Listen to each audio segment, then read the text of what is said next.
and welcome back to the Ash Williams Show. My name is Ash Williams, and I am fired up.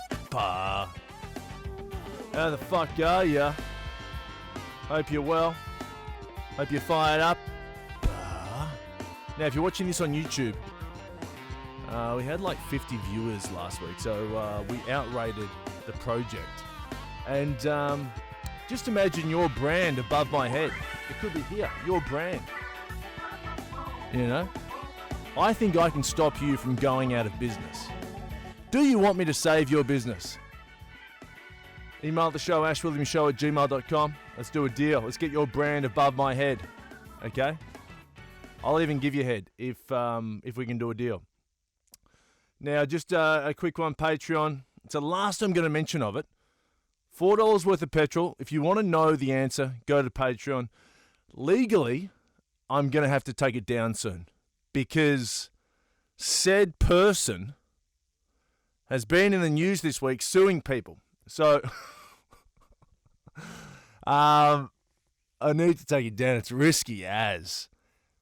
Weirdly enough, said person from $4 is suing someone or was suing someone this week who was a can't say who from a podcast a year ago. Like a crazy can't say who that someone left a voicemail about a celebrity in Perth toilets. Yeah. So anyway, the can't say who's are suing each other. Incidentally, if you do have a can't say who, let's bring it back. Let's loop that back in.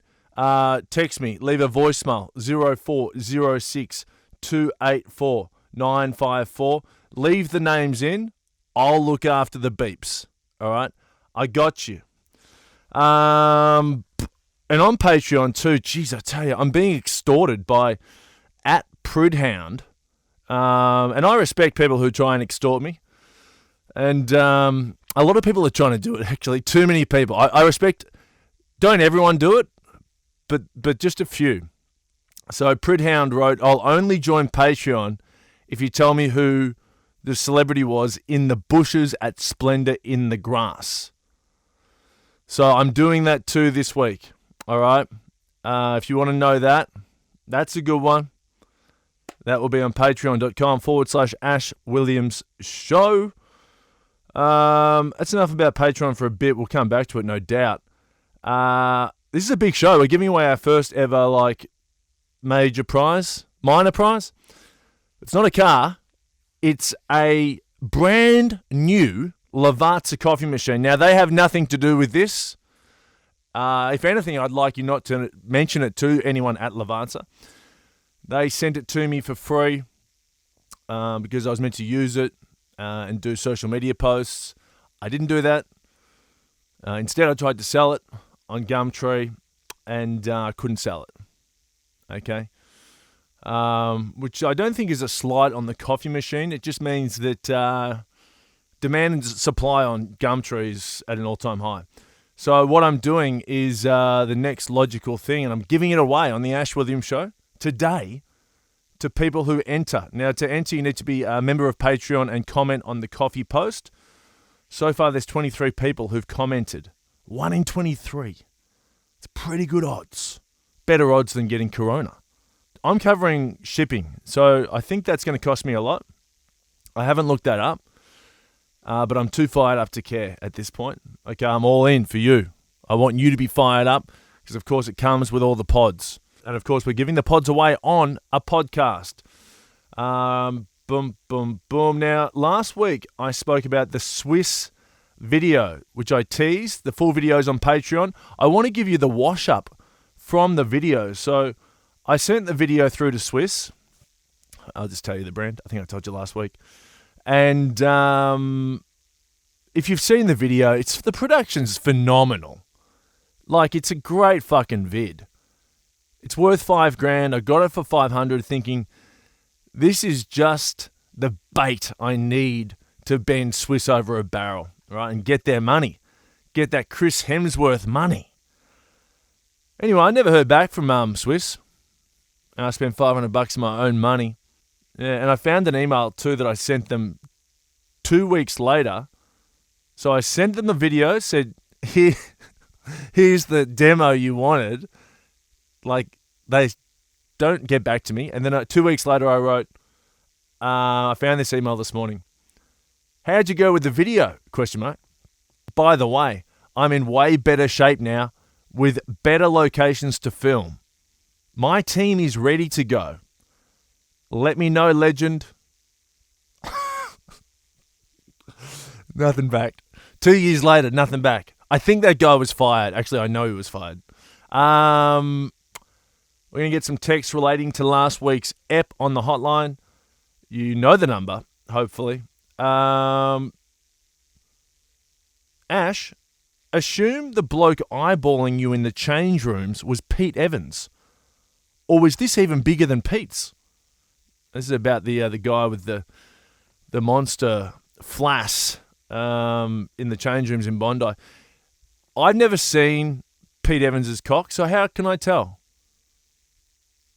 No, I'm checking my memory. I just checked with my receptionist and in my brain, and she didn't know. And that's not sexist that the receptionist in my brain is a female. It's actually the opposite. I am a gender-neutral person. Man on the outside, woman running the brain. Anyway, I haven't seen Pete's cock, so how can I tell? I reckon he's got a big dick, though, let's be honest. Pete Evans would have a monster.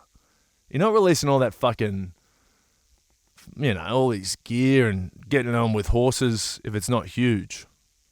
Also,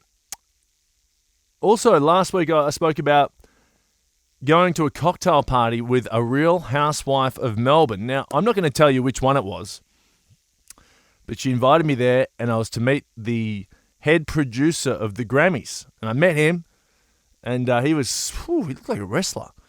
He had the biggest fucking muscles ever. Not ever, but fucking huge. Combined with the tightest t-shirt. And he's standing there like he could have ripped it. No, like Andrew Illy. No, he didn't even need to fucking do much to rip it. I reckon he would have just done just moved and he would have ripped it. And I spoke to him for a bit. Basically just talked about how fucking good he looked. And then this other guy comes over and he looks familiar. And I'm thinking, is this guy a tennis player? Like, did I play pennant with him? Or is he famous? So I say to him, bro, you look familiar. And I said it like that. It's like a new street term. You look familiar, bro. And he goes, you too, you look familiar. He's 60. And and then I'm thinking, fuck, I got to figure out where this guy's from. I reckon he's famous. So then 10 minutes later, I think, you know what, I'm going all in. All in with like a pair of fives. Risky. If you've ever watched poker, that is risky. All in. And I say to him, are you a singer? And he goes, why, yes, I am. Are you a fan of the theatre? And I'm not a fan of the theatre. And I go, yeah, a bit. But I just had a feeling that you were a singer. He goes, your feelings are right. And then I started speaking to a mutual friend, and she told me that this guy was the lead in Phantom of the Opera. And I went up to him and I go, the Phantom. And he goes, aha. And he wasn't wearing a mask, so it wasn't obvious that he was the Phantom of the Opera.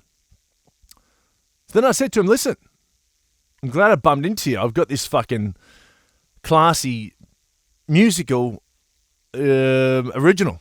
It's called Tens and Dudes. He goes, oh, I'd love to hear about it. I'm always interested in doing new productions. I said, look, mate, it's not really written, but it's mostly written, if you know what I mean. And he goes, no, I don't know what you mean. And then we're catching up. I'm going to pitch him Tens and Dudes. So I think this could be the start of something big. I know we joke around with Tens and Dudes, but I can see it. I can see it as a musical. Broadway. We do it classy. We don't do it uncouth. Sure, there's some uncouth stuff in there, but it's like Book of Mormon. I mean, fuck, you think that's classy? Jesus. We're coming. I'm catching up with I won't tell you who. You got to try and guess who the Phantom of the Opera is. Incidentally, he's single and he wants me to set him up with someone. And I made a little joke to him. I said, "Listen, I'll set you up with someone for free. I'll do it pro bono." Boom. Boom. Even the Grammys guy laughed. And he didn't laugh all night. Din, din, din. What else have I got here? Some more Tens and Dudes stuff. Yeah. We'll worry about Andrew Lloyd Webber later. You know who I can meet? It's not really the same thing, but I can meet Mr. Sheffield from The Nanny. I have that contact. I know he's not an actual, what do you call it, musical director like Lloyd Webber, composer. It's better than nothing, though. I can meet Mr. Sheffield because I'm mates with the guy who created The Nanny.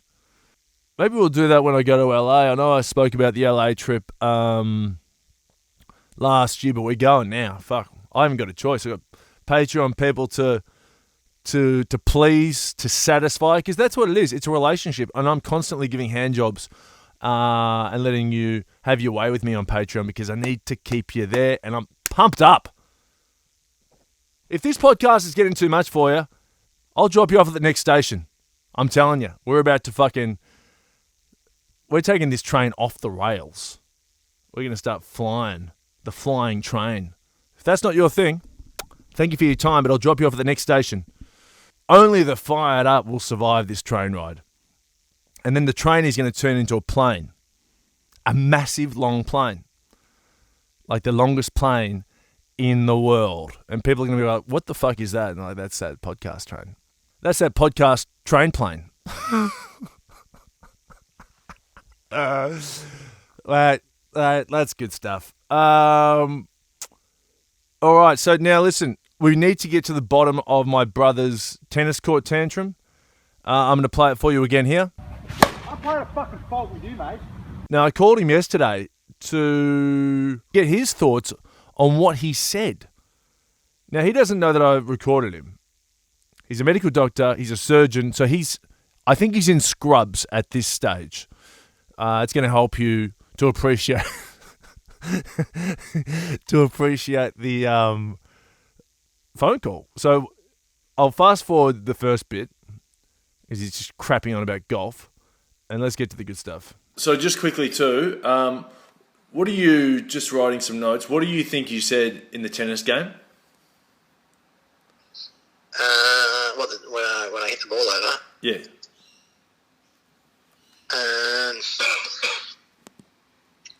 I played a fucking fault with you. Fuck you, something like that. And what was your issue? No, seriously. Just the fact that it was out by the centimetre. Who cares? If it's out, it's out. What do you want me to do? We know what happened last time we played a match. No, but mate, I'm just saying, I was just trying to remember what you said. So I played a fucking fault with you, mate. So, yeah, I've got it on video. I'll just have to go back and watch it. Yeah, no, but it's a little bit fucking mumbly. Anyway, all good. All good. Do you think that was fair to drive off? Yeah, because it was a culmination. Of what? Mate, I'm at work. All right, mate. I'll talk to you later. So I think we got to the bottom of it. He said, I played a fucking fault with you, mate. Now, on that, I'm playing a prank on my brother at the moment. And my brother is like a bit of a snob. So much so that he won't catch the Sky Bus in Melbourne. And he said he'd rather walk, which is, I believe him actually. And because he's a snob, this prank works. So I saw a little baby, he's got a brand new baby, my niece. And I saw a little thing on the street in Hard Rubbish. This baby, the baby rockers, and they just sit there and rock. And I sent the photo to my brother this morning saying, what did I say? Saw this on the street, looks clean. Do you want it? Nothing back yet, but I know if he thinks it's a prank, I'll get nothing. I'll get some fucking weird response back, but hopefully he thinks it's legit. I have a feeling he'll think it's a prank though, because I could tell towards the end of that phone conversation I just played you, he was beginning to think that it was being recorded. I could tell when he started to try and make a couple of jokes. But anyway, I'll update you on that. All right, I'm going to tell you the story real quick. I saw this girl that I went on a date with ages ago, like a year ago, more than a year ago, 2 years ago. See her in the street. I'm like, hey, Katie, haven't changed her name. How are you? She's like, good. It's great to see you. She's like, great. And then I'm talking to her and a fly goes in my mouth, like full-blown fly. And I look at her like, shit. Then I turn and think, I can still salvage this. The fly is not down the esophagus yet. So I've stopped and catch the fly. Turn around, spit it out. Right? I see the fly carcass on the bitumen, right? Teaching every fly out there a lesson. Don't fuck with me. And then she's like, was that a fly? And I go, yeah, but I didn't swallow it. And she's like, I think you did. You did swallow it. And then I go, no. The fly's on the ground. Look at it. And then I couldn't find the fly. I'm like, trust me, I just saw the fly on the fucking ground. There's no way he survived that, or she. All right? Don't tell me the fly's alive. And she's like, if you swallowed it, babe, it's fine. I go, no. I don't care if I swallowed the fly. You need to know that I spat it out. Anyway, then I got down on my knees and said, look, there you can see it. The fly is so wet that it's kind of withered into this, like, it looks like an ant. And then she's like, that's an ant. And I'm like, no, it looks like an ant because it's so wet. You don't understand. It's been in my mouth. I spat it. It's full of spit. And anyway, then she goes, okay. And then I go, good to see you. And then I walked off. But yeah, it was definitely a fly. Don't get me wrong. If I swallowed a fly, fuck you, own that shit, dude. Own it. But I got it out. I put a question to you on Instagram. Which story do you want to hear? Chocolate fondue celebrity or a TV pilot I filmed that was never aired? And you want to hear chocolate fondue celebrity. Okay. I actually think you chose the other one, but I'm going with chocolate fondue because the TV pilot needs a video to accompany it, and I need to download that. That's fucked up, that video. Features a big celebrity, too, who I will not be getting clearance from to release it. Chocolate fondue celebrity, really quick story. I was working in events in 2002 or 3. And we were doing the marquees for the Spring Racing Carnival, namely L'Oreal marquee. I didn't do much. I was work experience, and I remember 2003. Geez, I mean, I was really ripping up the marquees and the birdcage at that stage. I pretty much was banned from every marquee, except L'Oreal because I was doing work experience there. So I didn't have a pass, which is weird, but they said, if you can get into the birdcage, you can come in to our marquee. And I'm like, okay. And they're thinking, like, he won't get in. So what I did is I jumped the fucking fence at the VRC, which is like a proper royal fence with spikes.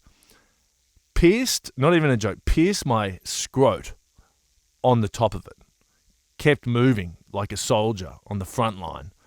Keep going, jump over. My mate Steve jumped with me, but Steve's like 7 foot. Steve jumps it like fucking, just kind of scissor kicked it in high jump. Then we turn up to the L'Oreal marquee. I go, what's going on, babe? This is my friend Laura who was working there full time. I said, what's going on, babe? And she knew I was absolutely licked. She's like, oh dear. I said, just coming in for one beer, babe. I just want to see the marquee. I want to see the work we've done. And she's like, all right, mate, one beer. Right? She knew I was a bit of a loose unit. So we go in there. First thing I see is a chocolate fondue fountain. This is like pre-fondue fountains. I mean, I know they did fondue in like the 70s and 80s, But I feel like this was the first coming of fondue in the noughties. So I see this big chocolate fondue fountain thinking, how good's this marquee? And it's free piss, free food. I said to my mate Steve, I said, let's get a fucking beer. All right? Go to the bar. On my right was Mickey Malloy, right? He's got his back to me. I recognise Mickey. Never met him. Tap him on the shoulder and say, Mickey, how fucking good is this?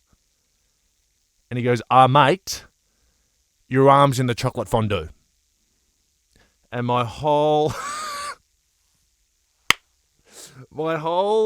suit arm, so from the shoulder to my wrist, was in chocolate fondue. Covered chocolate, looked like shit.